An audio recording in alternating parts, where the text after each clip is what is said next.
Centaur to his like first cheap item, you can leave him on an island. He can play by himself, and that's when you make other moves. And Enchantress, how many times have we seen Enchantress just free cast the spells?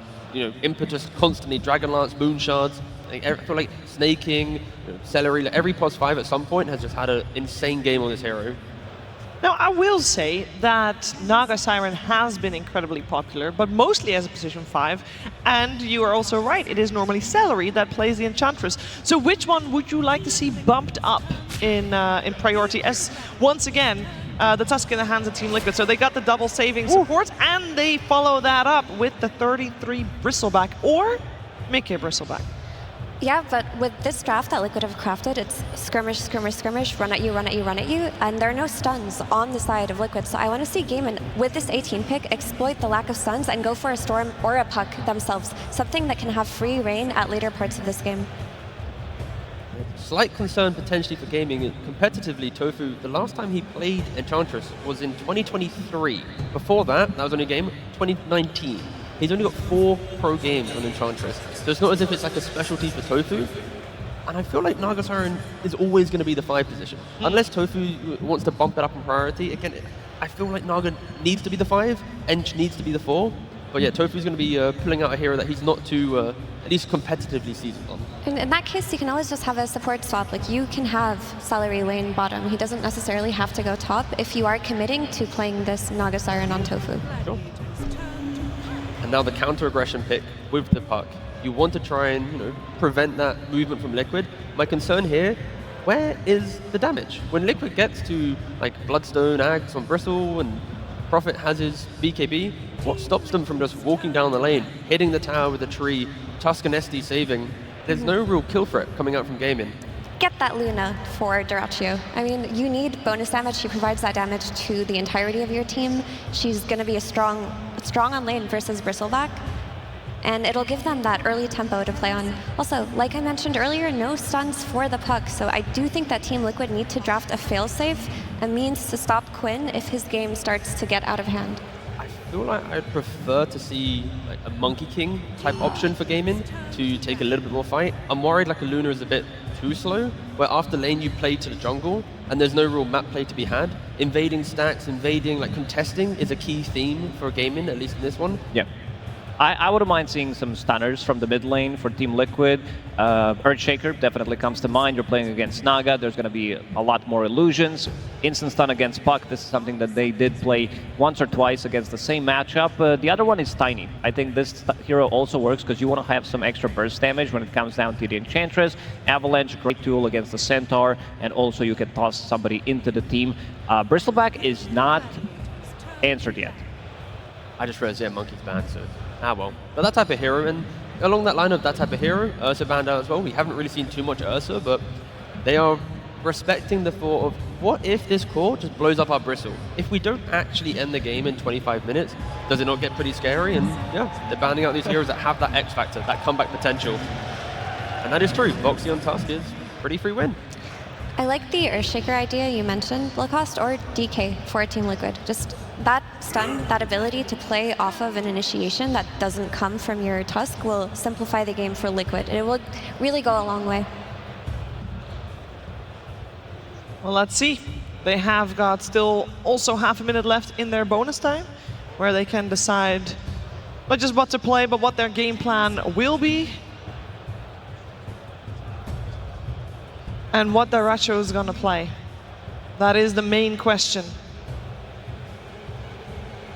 I just want to get this out. Naga Siren, there's no chance he's going to play it as a core, right? No, she's not. Okay. This is going to be. I just wanted to get it out there. It's been a long time since Naga has been played as a core. Another option for Duraccio could be the Alchemist. That way they can play the Eng 5 and then Bad. experiment. Okay, the DK does come out. They stole it. They took it away. I think this is excellent. And now they have a carry on Duraccio where he just buys Blink Dagger first, which is the item timing we talked about around that minute 15, runs in with his team, has the ability to take the towers, has the ability later on in the game to outscale the Nature's Prophet. Yeah, this was a good game where there's two types of Dragon Knight, right? You got the Falcons type Dragon Knight, which is the high-speed Blink Orchid, or you have the scaling Dragon Knight with the Armlet into S and Y, and then you like Daedalus Satanic, and you become the unkillable Red Facet DK. potentially this time around, I'd like to see him go greedier to become the true core of the game. Because if they do go active, they still have damage issues early on. So I'm hoping, for at least Gaimin's sake, it does feel like a flip on the script. They aren't going to be the aggressors on the map. It is about how quickly can you scale whilst dealing with Liquid. What you're describing is some K1. Yeah, I want type of K1 level DK, exactly. Yeah, because he was staying 5k ahead, and Tiny comes out, good solution, as we mentioned, great against Puck in the lane. You'll always have some kind of a stun, cheap as well. Blink Dagger, this is something that they have been lacking. I see a lot of speed on side of Team Liquid again, and I think they're going to be hitting an earlier timing. Mickey on his Nature's Prophet, double save again. You can make quite a lot of stacks with these heroes, and Team Liquid, so far in this tournament, has been top 2 teams when it comes down to stacking. You have Tiny who can clear the stacks, and most importantly, Bristleback. I think 33 in this one takes priority, because once he gets down to his item timings, you did mention the Aghanim Scepter, the Bloodstone, SNY, that's going to follow up later. I think this Bristle has a pretty free entry to the game. I think we've got Celery on Enchantress. We've seen him excel on that hero. We have Quinn playing versus the one threat of the Avalanche Toss Tiny. This should be a really great puck game if he gets a few support rotations to mid. He's got a bone to pick with Team Liquid. I think Quinn will take this game too. Dyrachyo has to ignore his team in this game. Stop playing the active carry that you've done in the past. I need you to focus up, just hit the creeps, become the K1 of Western Europe, and make sure that when the game gets tough, you've got 3-4 big items to bring to the fight. If you're not, then yeah, Liquid are scary as ever. I can't wait. I feel like this game, both teams will bring that aggression inside the game. Before we head to that game number 2 of this grand finals, though, we're first going to head over to the stage where Sir Action Slacks is with Coach CY. Thank you so much, my friends. Yes, we are here yet again with CY. CY, thank you so much for taking time with us. Now, we've been in this situation before, but a little different now. It seems like potentially a new Liquid. Were you guys kind of taken by surprise in that last one? Not really, I think. I actually think we did a lot of good stuff. I think we messed up some stuff as well. And I kind of brought them back in the game. Like, Visage gets a lot of gold, obviously, with the facet against, like, when he starts getting a lot of kills. So, in the end, it gets pretty hard eventually. But I actually think it was our game, yeah. Absolutely. Now, in a situation like that, where you believe that you got the game and then it kind of got away from you, what was it like in the booth? What did you tell these guys to get their heads back in the game? Because this isn't your first time in a grand finals, and you got to get their heads on right. No, I mean, like, I told them that we actually did the right thing, and, like, I think we comms well as well. I can hear the communications behind the scenes. So I think everything is, like, good. I think we just try to run it back and, like, stay focused and calm and logical, and I think it will be fine. Absolutely. You know, they say loss is the best educator. You guys seem to learn a lot on that one. You stole the puck, you banned the Doom, you denied the Dragon Knight. These guys have learned a lot from you as well. Anything left to learn about this team since we've seen you so many times before against each other? I don't know, honestly. We'll have to see. All right, fantastic. Well, congratulations so far. We'll see how you do. Bump it up, my man. And we'll get right in to game number 2. Let's throw it to our wonderful casters. Thank you very much, Sax. Yes, it's time to get into the action of Game 2. Fog, some crazy stuff going on in the draft this time round. We're seeing for Liquid. They get that support duo again, the Tusk, the Shadow Demon. But over on the side of Gaimin Gladiators, the Naga Siren gets through, a hero that's been banned over 100 times this tournament. It's crazy how so many adaptations happened in this game, right? It's 0 common heroes that Gaimin was playing from the last draft. Liquid, they get 3 that they played last time, and those 3, they did look super strong. Boxion and Tusk in particular was kind of running the show, made them just come back in that game after that 7k deficit that they had, just with some clutch saves and aggression. And yep, I mean, we'll have to see if this type of gaming strategy ends up working, because it is a bit different from the style that we've seen them run in some of these games in this tournament. Already seeing here setting up around the early action. No one going to find any fights off the back of the first bounty runes. But yeah, what do you sort of make of gaming's overall direction this time around then, in comparison to what they went for in game 1? More scaling. They're going to be able to just play the game to the later stages and stuff like that. I feel like that last one is a very standard. They want to snowball out of control with this Underlord and Chen and just completely dictate the pace of that early first 20 minutes. But yeah, Liquid, they fought back formidably. This one feels like they can look to stall the game out, play more about that economy game and stuff like that with the DK. Just, is it going to work is a bit of a question. Because they're Liquid, they did switch things up as well. Even though they have 3 common heroes, they bring in this Bristleback that's not been played too much throughout this tournament. But I was looking actually just before this game started. 33's been kind of playing it in quite a bit of pubs. And is there anything specific about the Bristle right now that you could imagine 33, is the reason why 33 feels good about this hero in this meta? Yeah, I mean, you're able to fight super fast. You thrive off of stacks, and he's playing with two of the better stackers in the game, the Shadow Demon in particular. And he's just able to park himself in front of towers and defend maybe some of these early aggressive moves. Well, level 1, though, could be a little bit vulnerable. The snowball save's going to come out for now, but 33 still getting brought incredibly low here. And they're trying to bait one another in. Maybe Duracio's the one getting baited in. Have up to, what, the 3 stacks of the Quill Sprays there, so Duracio had to be careful. Both cores getting harassed very low by one another's team's supports. They make the call, though. Boxy's like, all right, maybe there's a little bit of a hard lane to just play straight up. He's going to try to at least pull this wave on the side here, and it should be successful. Mid, Quinn, we'll see how he handles versus Tiny, another hero that's not been played the most throughout this tournament, but a standard counter versus the puck. Yeah, one that historically we've seen Nisha have some explosive performances on. See how well he's able to I imagine potentially get a lead in this mid matchup. How does this work? We saw obviously switched around last time, Nisha being on the puck, and well, Quinn playing like the melee hero with a hard-hitting right click. Is it also a similar case where Tiny can have a little bit of an edge early on, or is it not quite the same? Yeah, slight edge in the denies, but it's a very skill matchup, right? I think I've seen either of these players kind of win, depending on, you know, just a couple of these few early CS and stuff like that. Because puck overall, the beauty about this hero now is you just get so much extra healing when you're playing in the lane just from this puckish, this innate ability. You're able to just walk in, tank tower hits, dodge spells as well too. So every phase shift actually heals you pretty massively. Looking down at the safe lane this time round from Liquid. They're going to try with a bit of setup. I mean, Ace has got a lot of poison stacks upon him. Shouldn't quite kill him, but at least it's going to force him right back. And Senia having to be careful as Tofu tries to push forward in return. Oh, and this matchup actually in the mid lane, something really interesting is, of course, you can dodge normal spells, and also the tree grab. I think Nisha has to be careful every time he throws the tree at the puck, because if you dodge that one, you actually get 4 times the amount, because it's a spell projectile. Is what it looked like, at least. I believe he healed for like 100 or something when he threw the tree and dodged it. I'll keep eyes on see if that mechanic actually works like that, but... So far in the CS in the mid, it's proven to be pretty even in performance. 16-1 on Quinn, 14-3 for Nisha. Yeah, and pretty solid stuff. And also, one thing that we do get to see, which I think has not really gotten through in too many of these games, it's this Naga Siren. And it's not a 5-position Naga Siren either, which is very interesting to see. They do want Celery playing this Enchantress, but top lane. Interesting change. Quite a few Quill Spray stacks onto Duraccio. He's got to back off. The heals for Celery coming in. I mean, you feel both teams here, Liquid and Gaimin, really trying to push one another's cores to the edge, to the limits here in this laning stage top. Just the question is going to be who's the first to fall off the back of these back and forth fights between Duraccio and 33. Just have to be careful because it's such explosive damage that can come from a Bristleback out of nowhere. And they do have a Healing Lotus on the Tusk as well. So if you do get over-aggressive, overzealous, they could just pop that Lotus, get an extra Quill or 2 out. So you do have to be a bit careful on the side of Gaimin how aggressive you want to get onto 33. But Duraccio, he's farming good. That's the important thing. So 21-4, and he is pretty much full HP.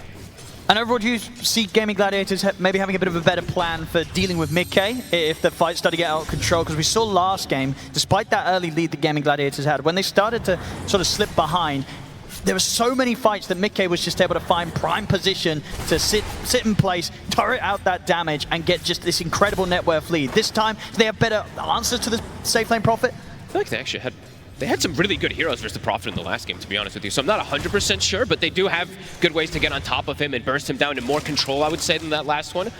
But there's still these saves, so it's tough to really say, because the Shadow Demon and his Tusk, we saw what they were able to do to just stop any of this aggression if they were in the good position, which after the first 12 minutes, they were always in that right spot. For sure, and if anything, you know, we saw how well Liquid supports were able to get the saves off in a game against a smoke screen, you know, where Ricky was involved. This time that's not there, so it may even be that little bit easier for Liquid to pull off these clutch saves when Gaimin Gladiators start making moves for the cause of Liquid. This mid matchup is hype. I mean, it's very, very even. Just 100 gold difference between the two of them. They're going to hit sort of levels at a pretty similar pace here in the mid. But the puck can stay sustained a little bit easier, I would say, at this point, just because of that constant healing that's coming out. So Nisha actually does get pushed away from the lane. They're going to go for Duraccio. Straight away, they see that he's alone. The TP comes in from mid-K. Duraccio's gone. It's first blood for 33. Heads up stuff, and immediately we can just TP back to bottom. Love it. mid-K tried to do this that last game, too. Early TP around that 4 or 5 minute mark. This time, it works out just a bit better. And 33 now, top of that net worth. DK Enchantress lane, usually a lane that it's pretty difficult to bully, but if you're going to be able to bring the numbers like that, it is beautiful. And in terms of the Naga Siren, right, one of the edges, right, with this hero is the presence in the lane. I mean, the question is, has Tofu been able to do enough in this laning stage? Because looking at the farm, not really caused any slowdown for Mickey. No, and most of the times when I've seen this hero played so dominantly, it's because you're playing with that ranged core in the safe lane. You're able to abuse either this ensnare plus reel-in combo with the deluge, and you get some early kills. So, yeah, definitely going to be a different kind of approach from Tofu and see what he's able to do. Right now, it's just him using mirror images to kind of block camps and manipulate waves like that, but it's not really having the effect that maybe they wanted to in this bottom lane. Yes, Ace is farming, but you're not really putting pressure onto Mickey. So Diracha looks like he might want to go for an early move down towards the bottom. Oh, this is cool. They're actually bringing 4 heroes. So I guess this is the way they want to pressure because they don't have the best dual pressure. They want to do this, but Boxy's reading the movement. Liquid seem to be relatively prepared for this potential play, or maybe they're just going to look to go aggressive first themselves. They do. They go straight over towards The Tofu. centaur creep. You're going to get the follow-up stun as well from Ace. This could give Gaimin Gladiators the chance to fight back. Celery and Ace, do they have enough damage to threaten Mickey? A bit of body blocking here from Tofu with the Naga Siren illusion, but Mickey's still able to get around, get back to safety. So yeah, Diracho didn't want to be a part of this. Resumes farm up top. So Gaimin Gladiators, as soon as they lose Tofu there, they decide against trying to make that sort of wraparound play. The Wisdom Rune, it's going to get stolen. He's able to just take down away Tofu. He's already limited He's got no way out, though. He's got no way out. Does he see him? He's sneaking. He's actually been able to juke perfectly outside of vision. I don't think Tofu's seen him at all. Celery, they see this with the scan. Celery's trying to catch him up, and Mickey's just waltzing past them. They see him, of course, now with the micro. I mean, surely he doesn't get away with this, Mickey. Surely not. Ace is looking to go get him now. Yeah, they're going to put an end to him here, Ace. I don't know if he can do some crazy sort of sprout play. He tries, but the Quelling Blade's there. Ace will be able to slowly but surely catch him out and cut him down. So he gets the Wisdom, does cost him his life. Always painful to lose these Wisdom Runes. They're not really the most, I would say, the most level-dependent supports on the side of Gaimin Gladiators, though, right? The level 6s aren't really that impactful from either one of them. Yes, the Naga Song later on will be, but early on, them actually missing out on that XP might not be the most atrocious thing. Because sometimes it's like a Snapfire that doesn't get a 6 super early, but these two, we'll see what type of result it ends up happening. Of course, the supports on Liquid, they're going to be super happy, and they're going to be very high level, so Boxy, he's already level 5. And in terms of some of the individual farm we're seeing, 33, he's getting quite a scary bit of space up top. Sure is. They're going for the surround play bottom. Diracho's got involved. Mickey is trying to TP out top, but Diracho's found him. In on top with the Dragon Tail. Gaimin Gladiators, have they got any further cancel for the TP of Mickey? They don't, so they'll have to turn and sell for Boxy. Liquid, they get Mickey out. Heavy commitment, though. It is a Stampede plus a DK form to at least try to pressure tower and get a kill. Just get a support. And yeah, like you said, in the meantime, 33, he's just doing maximizing mechanics. Yeah, he's massive. Yeah, he's just pulling creeps into jungle creeps, stacking them up as much as possible. This is going to be an absurdly fast Ags timing for him. And we see the progress between the two mid laners, Nisha and Quinn, continues to be incredibly close. Dead even. Literally 8 gold between the two of them or something, or 9. My math was bad. But yeah, looking at 33, you got to sort of ask the question, Gaimin Gladiators, what's the plan with regards to this Bristle? Because at the moment, 33 is on track to get one of the faster Ags timings you'll see on a Bristleback this patch. I imagine it's just to get a really, really farm DK. Maybe at some point the Silver Edge later down the lines can be something they look for an answer, but I would imagine it's Diracho getting this armlet, getting this type of crazy type of farm to deal with him, because besides that, their damage is definitely quite limited versus a very farmed Bristle in the early game. And speaking of very farm Bristle, he does still have those stacks to go back to as well, which I believe is like a double stack and a triple on the Ancients. Yeah, that's insane. Actually, if things continue like this is going to be a completely insane Aghadim's timing. This game for 33. He's already half the way there. As you say, with stacks to plenty, he'll be in a very, very solid time. And across the board, though, the 3 cores of Gladiators do have the tools to make plays. Definitely on heroes outside of the Bristle. So we'll see what Gaimin Gladiators look to make their moves. And just in general, look to see if they try and check out this area and get some information regarding the stacks of Team Liquid. Celery, been caught in. Big Wrath of Nature. And with the burst coming in as well from the Snowball, Stampede is not going to get Celery out in time. Same time up top, Diracho's going to try to set him on a 33. Tanky. He really is, and backup is in for it. And Sania holds back Diracho. With these two heroes, there's just not a chance. Even with Quinn being present, he knows that using a Dream Coil there is just not going to do a whole lot at all. This Bristleback is very unlikely to die unless they bring all 5, and even at that, it might not still be an easy job. No, absolutely. It's going to be till later on when they have the answers, especially like we we're saying, the DK, or if they can get him actually facing the right target, because they do have stuns at the least to be able to stop and hold that Bristol back in place. Nisha? Gonna try and get the catch. Nisha optic to immediately break the Dream Coil. TP's were going to come in, but they've actually backed off on that Gaimin Gladiators. They know they're not getting a kill quick and easy. Nisha's going to be fine. Quinn's in trouble. He's ended up under the tower, jumping over towards the orb in an attempt to get away from Nisha and Insania. He's got another orb to try and break away. Have they got anything to stop it? They have not. So Toss. Quinn is able to dance safely back to the side of Celery's Enchantress. Almost had the vision there from Nisha. If he was able to get that toss, the phase shift and everything was actually down, could have almost maybe gotten that pocket. But they're going to smoke instantly, even without the coil at the ready. This is a very unexpected move that could catch Liquid off guard here. They're going to throw the scan. Let's see what they can find. Mickey would be the ideal catch. I mean, they have this deep ward. It's about to expire as well, too. Mickey might not see this coming. That ward was literally right outside the sentry range. Now, this is a solid play here from Gaimin Gladiators, but it will get shown now. So TPs do start to come through. Maybe these two can't get the burst off in time to kill him off. Mickey's going to come in with the snow. They got Quinn from Boxy, and indeed they just turn and kill Quinn off. Boxy that was the fastest TP I've ever seen. It was literally before they even showed on the smoke, it felt like. That was crazy. He's on point with this Tusk. It looked like they were going to get away with it as well, if it weren't to be for this pesky Tusk. Boxy, save after save. Mickey's doing some really cool little stuff here, too. Just planting this tree for extra damage. That's actually kind of neat. Just this GG branch with his innate. Actually, very cool. I don't think I've seen many people do that. I was wondering why he was just randomly dropping the GG branch, and I'm like, oh, very cool. Well, the farm continues, and indeed, this Bristleback, 33, he's completely out of control. The Aghanims, ridiculous timing here, pre-12 minutes, I believe. That's insane. And he's got the Voodoo Mask. Yeah, the spell life steal's already out on top of it. Overall, looking at the lineup of Gaimin Gladiators too, nobody really wants to build a Vessel. I mean, Vessel's kind of a dead item right now, but no one wants to build Vessel, and Shiva's is not going to come down for ages, even if it does come out for something like Puck. So definitely going to be some problems that they have with this Bristle. I mean, for Gaimin Gladiators, what sort of item timing or strength do you think they're looking towards to make their move this game? I think it's going to be pretty farm heavy, actually, on this side Gaimin. I feel like it's a very different strategy that they've gone for this game around. Usually they're around like 25-minute aura timings. There's a lineup where we may not even see too many auras come out from either side, let's be honest with you. So definitely a bit of a different kind of style game that it could lead up to these like late games, which I think we're all looking forward to, because we've had quite a bit of these games around like the 20 to 35-minute mark that kind of end. This one could get pretty late game if they end up playing just for this farm game, which for gaming, it looks like they want to.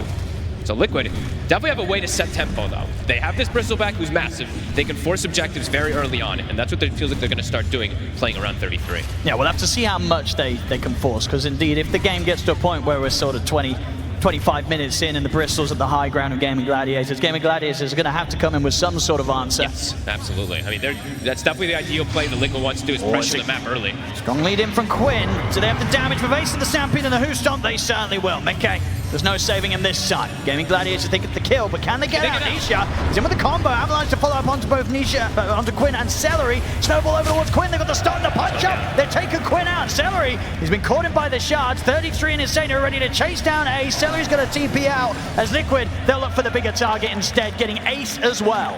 They'll get the trades. And the more advantageous ones, they do have to swing 4 heroes down here, so it's quite a bit expended. Diracho will be happy to be able to farm off of that timing. But Liquid, it's such quick reactions that they've been able to do here. And Nisha now at this point has a very large separation between him and Quinn. The amp damage rune already finished up onto him, or amp damage is on in for him, and he's gonna have a phylactery pretty early on. So the scaling is also gonna come from Nisha. It's just taking that little bit more time and just been that bit more hard for Quinn to find successful kills off the back of his Dream Coil plays. He has to just be so careful, because there is this type of explosive damage. The Tiny is always going to be a bit of a problem for him. And Boxy so far, no matter what lineup he's against, it feels like if he gets his Tusk is a problem. It's a nice play there of Celery with the Wild Wing Ripper trying to tear himself away from Nisha. Nisha for now is going to continue to chase. They've got the TP coming in. Indeed, Nisha. Slowly playing around with Celery. They've got the numbers here. Insane and Boxy, Mickey, the whole team pretty much turning up to get another kill on the board here, Liquid. And the crazy thing in the meantime, look where 33 is. He's just occupying the enemy triangle, kind of challenging them, telling them to come at him, because he knows he's pretty much invulnerable unless they bring all 5. Buys an early shard as well too, so he's got the hairball even stronger. he is a big problem. Dyrachyo is farming, but he needs a couple bit more items before he wants to be able to join versus this Bristle. Armlet, S and Y, and then yeah, we see that Silver Edge is going to eventually, of course, be queued up onto Dyrachyo. But that's going to take time, and Liquid, they can thrive off just occupying the map with this 3k advantage, with this early Blink Dagger, with this aggression they can play with the Tusk. Looking for the setup around the mid, Liquid. Big Getting the damage. jump in Nisha. He's able to get the setup straight away. They want to try and burst through the Enchantress. The heals are up for Celery. There's too much damage though. Liquid, they can get pretty much any kill that they jump for right now. Mickey's ready to lean in for more. Looks towards Quinn, but the orb is back up. He's slowed down. They've got it. They absolutely have to, but Nisha's able to still get him with the toss. The Stampede doesn't matter. Nisha still able to close the gap and take Quinn out. Liquid's playing too fast for this gaming strategy at the moment. Yes, Dyrachyo is farming, but everybody else is starting to fall further and further behind. They haven't been able to really involve Tofu either. I know he's just sitting back, kind of trying to get some farm going, but they can't even reset and avoid the fights that Liquid's bringing to them. The timings are accelerating fast. And they're losing access to so much. At 33, he just keeps taking away these Ancients. I believe they've been stacking some Ancients on their side, cleaning them up too. So they're farming, it feels like, 70% of the map. Gaming under a lot of pressure here. That Silver Edge, as you say, cannot come any sooner for Dyrachyo. He needs it yesterday, really, against this Bristle. I mean, once it's there, that will be the big test of whether Gaimin Gladiators can bring together a fight to slow Liquid down. Yeah, but it's not just the Bristle, right? It's Nisha scaling. Mickey is starting to get some scaling too. Even though he's died twice, he is getting closer and closer to having his big item. He actually has it, sorry. So Gleiber's already done, so Liquid can just keep looking to pressure. And Gaming could really struggle in the damage department to kind of dissuade and push them off these towers, or if that early rush, because Liquid feels like they have options right now how they want to pressure the map.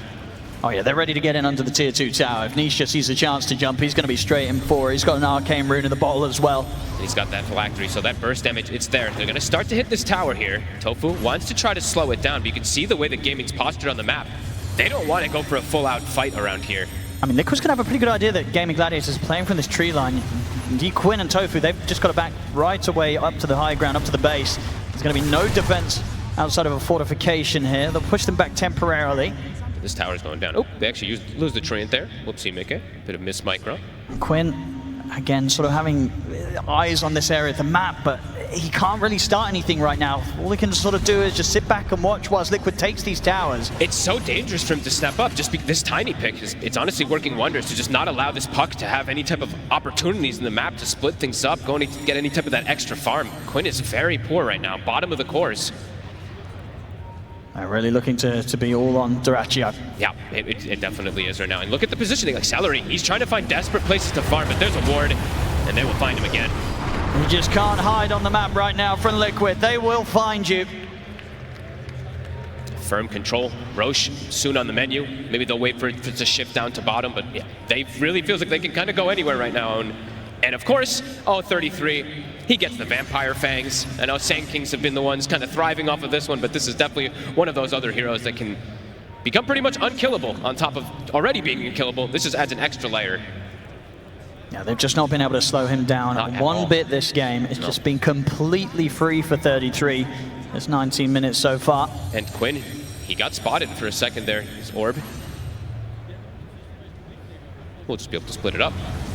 They just have to keep so much distance between themselves and Liquid. And even at that, as we're seeing Liquid, for good setup of Mickey TPing in and getting the catch with the Gleipnir, they can still find kill opportunities. So Gaimin Gladiators, they're having to play so cautious right now. This is probably one of the, I think this might be one of the first times I've seen this tournament that Gaimin is just full out split farming. They don't really want a full out fight, but Nisha now shows. See if they can punish Nisha here on his own. He's got a regen rune. Backup is coming over. I don't think they're killing this tiny. Nisha's ready to turn things around. Gaimin Gladiators, they've got to run.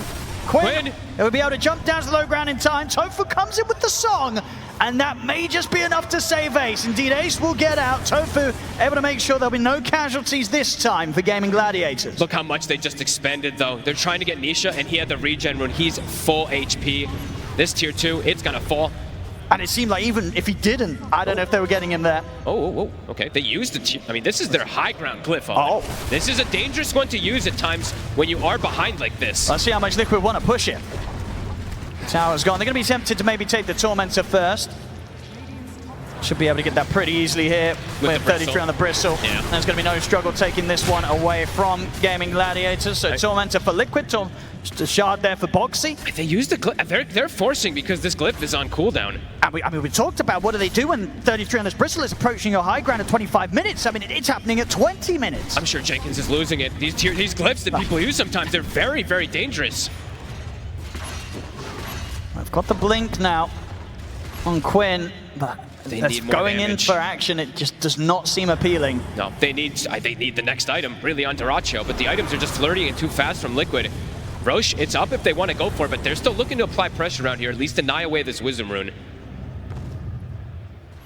And at the same time, just making sure that they keep the efficiency up Liquid. Absolutely. Nisha continues to clean up stacks in the jungle that are being made, and Mickey just finding completely free space on the other side of the map, far, far away from any chance of Gaimin Gladiators getting out and finding him. And Liquid's Tricore is looking beautiful. And overall for Gaimin Gladiators, they kind of are in this 4 Protect 1 a bit for this DK because of how hard the Pucks game has gone. Yes, Pucks can scale, but right now Quinn is in a very dangerous position versus this Tiny. Dyrachyo tries to get out with this early play, but sentries are already laid down. They're already prepared for it. Of course, at this stage, still just the Shadow Blade alone.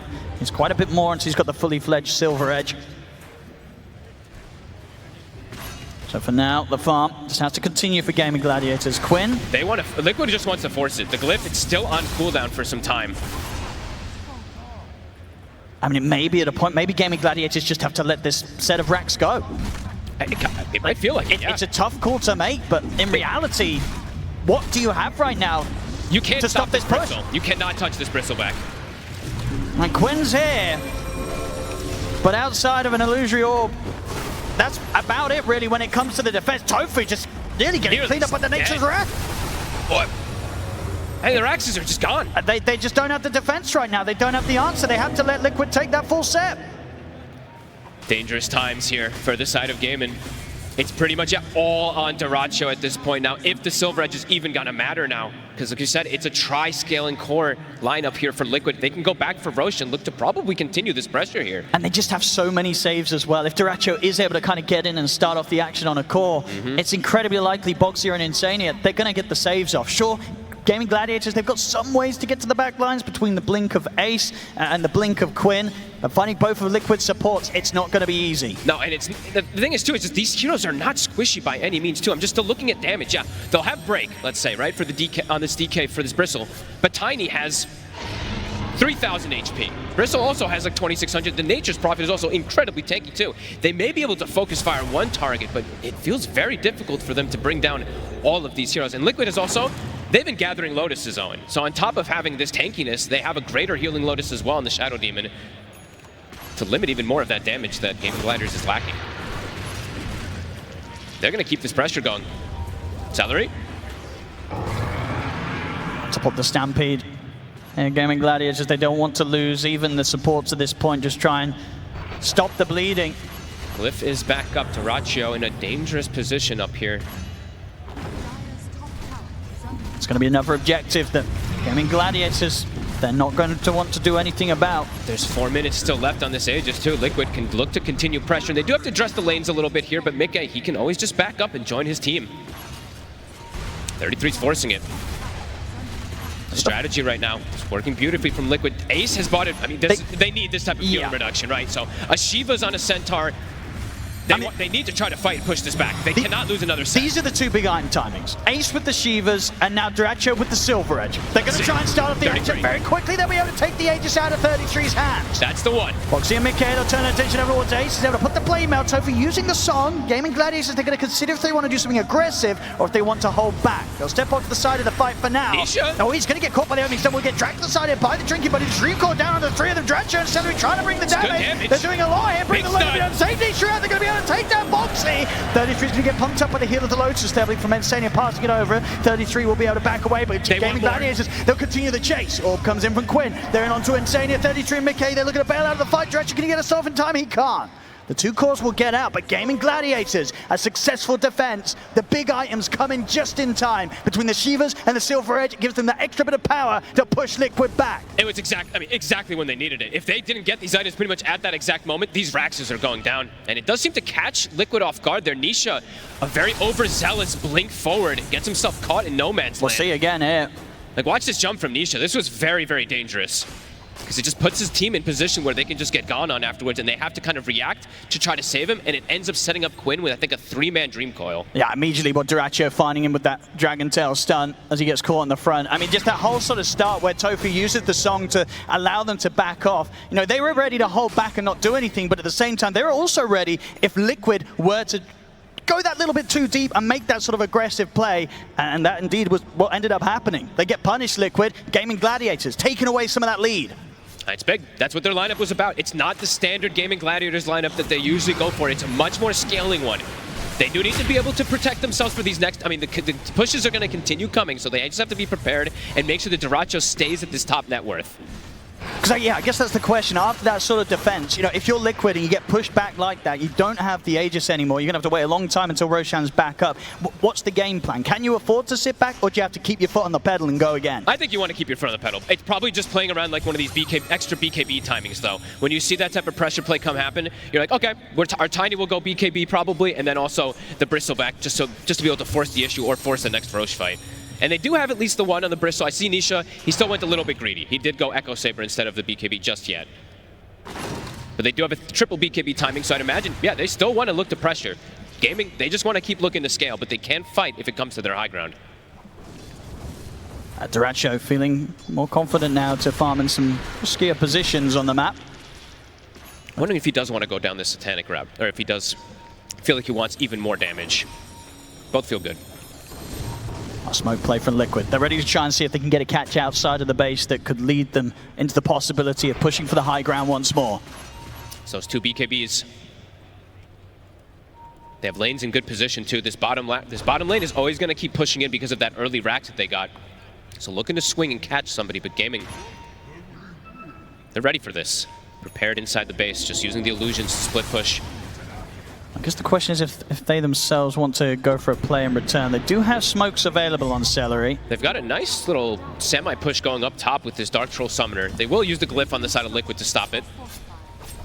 Looks like they do want to at least deny around this Wisdom Rune again. They want to fight on the side of Liquid with Gaimin. They are smoked. They want to go as well. They're going to have to wait a little bit of time for the Elder Dragon form to come back up for Dyrachyo's. 30 seconds, so yep. Have it kind of comboing in with the ending of that smoke. And look at the neutral item that Dyrachyo chose too. I mean, he's just jacked up on the armor. He gets the Craggy Coat. Not usually the most ideal for the damage potential, but he's sitting at 45 armor or more. That's fair. It's a whole lot of physical coming out from Team Liquid. For sure. So start to tentatively head out to the base, Gaimin Gladiators, but for now, Liquid very much elsewhere. As the minutes close in towards the next Roshan respawn.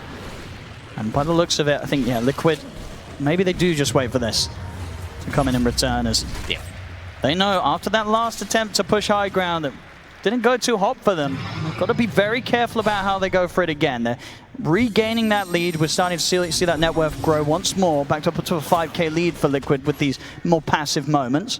Always inside the base, though. It's more dangerous than those like outside fights when you're diving, committing forward. So around that Roche fight in 2 minutes or so, that's probably what Liquid is looking for, like you were saying. The BKB still will be stalled out from Nisha, but Nisha did find himself a Nemesis curse. So Dyrachyo looking at some of these the Silver Edge touching onto 33. He can. The Dragon Tail stun to follow things up. Who's up with the saves there? Snowball's in and Boxy's ready to help turn things around. TP comes in from Mickey. They're going to look straight over towards Tofu, try and get the squish kills first, and with the BKB pop by Mickey, he can continue to punch into Tofu. Tofu is surviving for this damage. Mickey's not got quite enough to kill Tofu off, and Tofu, he's able to get away. Liquid the turn up towards Ace instead, but the Stampede's out. The Sprout there to try and stop him. He cuts his way out, but Boxy's got the punch up. Ace, he'll get one more who stop off, but he'll fall. Now they'll turn over towards Dyrachyo. Liquid trying to surround him. Quinn looks to jump the backline for the toss-ups there. They have the burst to bring Dyrachyo down. The Dream Core comes out, but it's a little too late. Gaimin Gladiators, they're running out of damage. They have to run. They have to escape. And Liquid, they're going to try and do their best not to let them. Nisha back in with another toss combo onto Celery. Liquid take the team fight. Gaimin thought they could re-go. They had the break potential. We saw Duracho, he turns and gets that second hit, but it's an instant disruption from Insania, and they just turn and get right on top of him. He is still semi-fragile on this DK if they have those numbers. And now a 10,000 gold lead, they can look to barrel it down. They can look for another lane here. They certainly can. No need to necessarily wait now for the Roshan respawn. 33 at level 20. Storming down the mid here, and Tofu's trying to cut sort of the waves with the illusions, but Liquid can quickly clean through those. Bloodstone's about to be finished for him too, so, I mean, you didn't kill him yet. You killed him the once on the Aegis with the Silver Edge. The Bloodstone's gonna make it a lot harder. Quinn trying to stall things out. Backdoor kicks in for a second here. Now they really don't want to have to use Duracho's buyback. 20 seconds until he's back, and they've got the fortification. So they should be able to push Liquid back without the presence of the DK.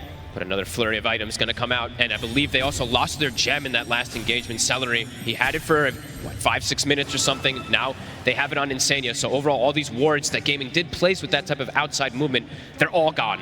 So the vision is completely gone from them. The map is dark. And that Roche, it's going to be potential soon. Let's see how quick the spawn is. Gaimin have to be prepared.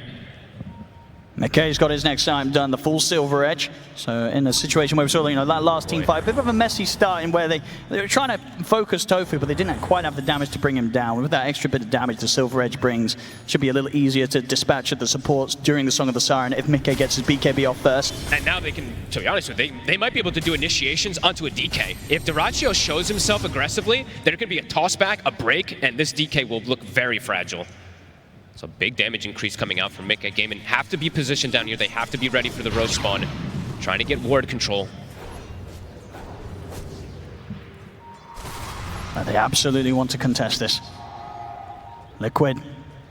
They're sneaking in. They've got the vision. And they see the the opening. The Avalanche toss combo straight away, bringing him down to about 10% HP here almost on the puck. Quinn, he's got to get out. He's dead. But Boxy's in with a punch up. Quinn's out of the fight. Celery, he'll try for the TP out. They got anywhere to stop it. They don't. So Celery will live, but that's Quinn out for a full minute. It's no hesitation. The second they put the ward down, it's an instant jump. They got dropped, what? It was like 10% HP just from the combo from Nisha. There's no way that Gaimin can react in time. That Roche, 15 seconds, but they'll have more than enough time to get it. And we're seeing multiple times as well, Boxy with the blink, he's now so quick. More than ready to catch Quinn after he's tried to jaunt out with the Illusory Orb. It's always there with a follow-up, Boxy. And even though Quinn, he does have like Defiant Shell and all this little bit of extra armor and stuff, he is still just very burstable from all this damage that Liquid has at this point. Yeah, massive amounts being done by that Nature's Wrath from Mikke. As the farm continues, as he's ready to now swing over towards that Roche pit. I'll pick up another Aegis here. Just realized Mikke's just 0, 2, and 12. He's just the assist king this game with those Wrath of Natures. Yeah, the highest kills they have right now. It's all on Boxy. It's all on Boxy. He's got 7 kills right now, 7, 2, and 6 on his Tusk. Him and Nisha have really just putting a hurt onto Quinn. This game in particular, it's every single time Quinn showed, they double jump him, and he's either dead or put in a position where he just can't really fight afterwards. The fact that Nisha got Nemesis Curse also does make it a lot harder for Quinn to survive that huge burst damage that comes out. They do have Duracho with this Daedalus, but it's no defensive items really for him whatsoever. I like it though. It's all in on the damage. He has to go all in. All in on the damage here for Duracho. It is really a 4 protect 1 in the utmost, so he needs to just go all in on this. And this next fight, it's probably the most important one for them. Yeah, if he gets to freely attack, you cannot underestimate how much this dragon's going to hit hard. And they have the buff ups, right? I believe Tofu did finish a Flads as well. They had the Solar Crest from the last fight too, so just throw everything onto him and hope for the best. See what they can get. This is going to be into 33's Aegis. And 33 with that Bloodstone that was finished up on top of the other items that he's got now. He is even tankier, and there's a double save as well too, so they need to find the back line. They need to do some crazy type of simultaneous initiation. Let's see how prepared Liquid's for this, because Liquid's going to know that their creeps are pushing all the way up to Gaimin Gladiators base, and Gaimin Gladiators, they're not doing anything about it, so Liquid, they'll know that they're out on the map. They got the scan. Oh, puts him on the cliff. Indeed, okay. He's going to get dragged back down though, Boxy, having to make sure that 33 doesn't get stuck in any awkward spots there on the cliff. Mikke's taking the base. He's just got to put the Stampede. They've got to try and get out of this because Quinn, he's been caught by the initial combo. Tofu does have the potential of the Song, if required, to get Quinn out of this. He's caught by the stun. I mean, the Snowball's going to catch onto him. The Song comes out. It's going to be enough to allow time for Quinn to get away from this. Yeah, he's out with the blink. Tofu coming in clutch with the save, but indeed at the same time in the base. What happened, Fog? He took the racks. I mean, he got caught because of the Invis DK sneaking around, but he got the objective, so well worth it for him to be able to get that racks. Dracho in the mid. He wants to try and finish this job off. Quinn, it's a big coil. Nisha has to put the BKB and run. He's too low to want to stick around for this one. Liquid gonna look to reset for those 60 seconds. Gaimin can't quite take advantage after getting this kill on the Nature's Prophet. Yeah, losing another set of racks when you're at this deficit is painful. Yeah, the rack potential as strong as ever. Always. With this Nature's Prophet, especially with the amount of farm that Mickey has. They'll certainly be looking for that sort of play again, and respect.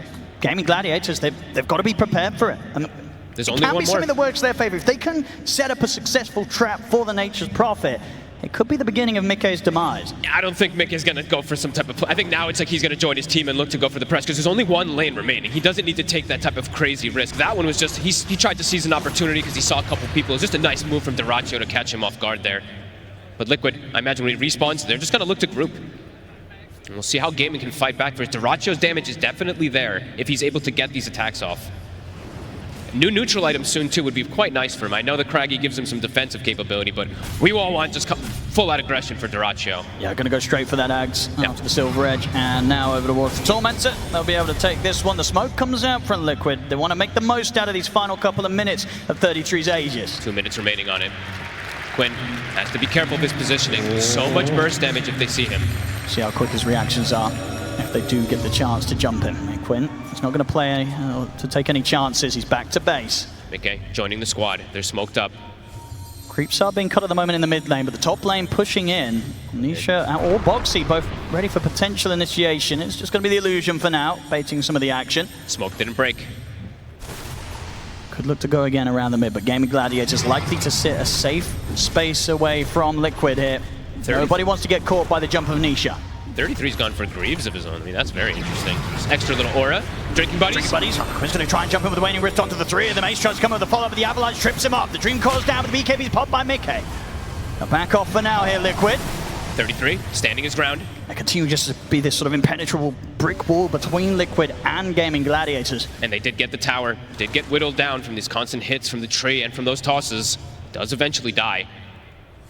DK form was used as well too, so there will perhaps be a little bit of a window if Liquid wants to siege once that DK form goes down. And we'll see how strong they feel with the last seconds or so of this Aegis. Dyrachyo. He's going to try and start the action in Turai and see if they can take down 33 quickly. 33's dragged out to the side. Disruption comes out.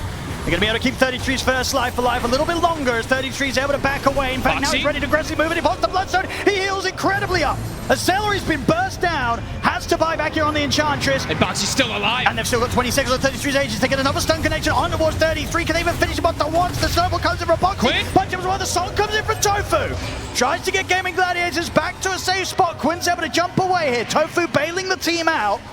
Drinking buddies. It's about to get taken away from him. So 33 will get tossed back to safety. Liquid, they'll pull back with the Aegis expiring. How is Boxy living all these moves? He kept himself at, what, 10% HP, it felt like, for 30 seconds. That was a lot used there from Gaimin. 10 seconds till DK form, 33. In with the opening. They don't quite have the damage though, and again the disruption save there from Insania. Ace is caught at the front, they're bursting through the Centaur incredibly quickly. Ace is gone and he doesn't have buyback. The saves every single time. One final racks remaining. Ace down for 60, Gaimin. Can they continue holding on? Liquid, they'll back up and reset off of that. They will. I think a little bit of a sigh of relief there for Gaimin Gladiators in a situation where they don't have their Centaur Ace for 50 seconds. Liquid are going to actually pull back away from them and not try and continue the push quite now. So many of these fights, Gaming's just getting caught from what I think it was a 3-man Ava toss there, and then a Wrath of Nature comes through, and multiple heroes are just at sub 50% HP. It's scary for them to commit afterwards. And these two supports on Liquid, they have to be addressed. Somehow they have to start getting like extra silences or something, because the saves, they're perfect. The disruptions are coming out almost instantly. The drinking buddy snowballs, etc. It's there just too fast. Gaimin have to try to stop this. I mean, on paper, you've got to imagine it's Quinn on the puck that's got to find the position to disrupt the disruptions effectively, put a stop to these sort of plays coming in from the back lines. Dyrachyo has found another damage item, so Mindbreaker from that neutral item, of course, and he has the Aghanims finished up, so a bit stronger and almost 25. Quinn as well has kicked up the pressure. Parasma is finished with a Mindbreaker of his own, so maybe like even these little silences or something that he can do with these extra attacks. could be a little bit of an X factor difference maker. Still very difficult for Gaimin. They can't get through these tanky cores with these double saves. And Liquid, really, with how long they were able to get the action going throughout the end of that Aegis, it's getting close to the time where we will see Roshan pop up once more. And Liquid, with this sort of a lead, maybe not too much of a reason to take too many risks. So I think they'll wait for that, Roche. I think so too. Dyrachyo trying to do some sneaky plays here, but he's they've caught. got eyes on him. He's going to get the jump. 33's coming in with the damage. Backup is there for Dyrachyo. Dyrachyo's able to bail up to the high ground. Gaimin Gladiators do split Liquid relatively apart. They fully commit over towards Insania, but he's able to get the self-disruption off. Nisha, eyes over towards Tofu. They've been able to burst through the two supports. This is the sort of fight the Gaimin Gladiators needed in terms of the start of it. Can they get the cores? They'll look towards Nisha. Nisha with the BKB TP out. They've got nothing to stop it. He'll get away, but the song's up to put a stop to the escape of Mickey as Gaimin Gladiators surround the Nature's Prophet. There's no save left for Mickey as Gladiators hit back hard. Dyrachyo with the sneaky play, just playing around. He looks like he's, I mean, it's like a typical Dyrachyo. Hey guys, we got him. That was a good bait. He's got the whole team with him. And now they could try for a bit of a push themselves. I mean, with this, it is 80 seconds, no Mickey. That is very true. He does not have that buyback. Not yet, 500 gold away. He probably doesn't want to use it anyway. They've got the glyph. We'll be able to stall things out a bit here.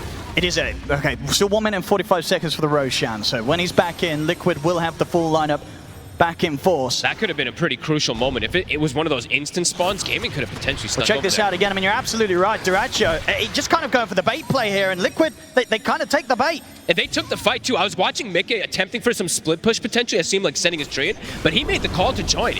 So they thought that they could probably take this fight, but overall, positioning from Gaimin was a bit too superior with that song that isolates Mickey afterwards.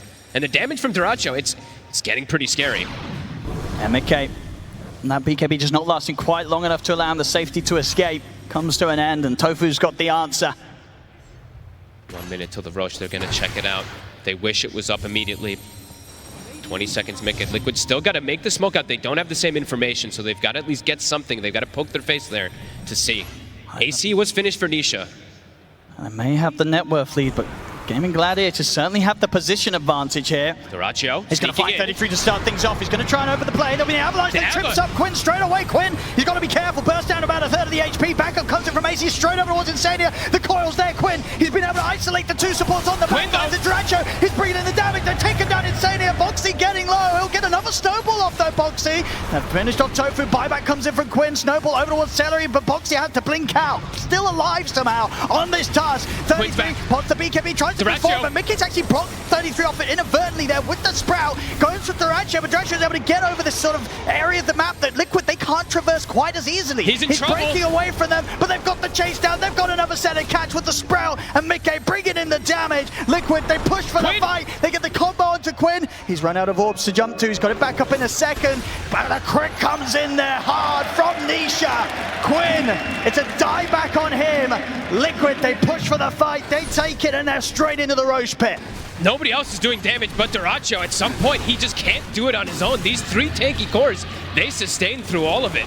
With that buyback coming in, Quinn actually buys back, TPs to the top outpost, and goes through the Twin Gate to try to get involved because he got picked off very early on there. This avalanche from Nisha was absolutely absurd. It kind of read the play and broke that initial go that Gaimin wanted to get to try to pop Dyrachyo. And there you see Quinn, he does get punched up and brought down, so they have that number advantage for a good amount of time in this fight. Times in this game, we're seeing Boxy just living on a slither of health. Unbelievable and getting to play out another multiple sets of his abilities. And this gives them the chance for Liquid to re-engage. And at this part of the fight, you know, Quinn, as you say, buying back, it's just not enough to shift the tides of the team fight. No, it takes him too long to get there because it's not like it's his outpost bottom. He had to TP top, go through a Twin Gate. It took him an extra 15 seconds or so to re-get inside that fight. And now Mega's been claimed. Liquid, they have 45 seconds. They're pushing on. The fortification comes out. 40 seconds in which Gaimin Gladiators are going to have to try and defend without Quinn. Ace looking for the lead, but he gets caught immediately by the avalanche. Bounces away with the Ogre Seal Tone. The Stampede's there to get back, but the tier 4s are falling. Liquid, they're onto the edge. Gaimin Gladiators have got anything to stop this. They do not. GG's going to be called. Liquid take game 2. They are playing so aggressive from the early game to the mid game. They're just very confident in the way they're playing and have to give tons of commands. I mean, the Boxy Tusk is just unbelievable. How many times is he living on slivers of HP? But at the end there, these avalanches from Nisha, he's reading the moments that they want to capitalize on getting these type of chain stuns to bring down this Bristleback, but he has that coverage kind of perfectly, especially in that last crucial fight. And doing it in sort of two incredible fashions so far as well, this best of 5. The first game coming in with quite the turnaround. This game, getting that lead and holding it and making sure that they don't make mistakes, don't let it slip away from them. A couple of times, Gaimin Gladiators, they did come back with a pretty decent pushback, but it was never enough to slow Liquid down. And as you say, that kind of drawing to some of these heroes that you're getting through, like the support picks, I can't imagine we're going to see the Shadow Demon Tusk duo get through There's again. no way you can give them both, and probably at least not that Tusk, because Boxy out of control. Well, there we go. So far, ladies and gentlemen, crazy stuff from Team Liquid here in this best of 5. They are 2 games up, 1 game away from claiming the championship title against Gaimin Gladiators. Can Gaimin Gladiators turn this one around? It's going to be tough. 2-0 at the moment for Team Liquid. Oh, how the tables have turned!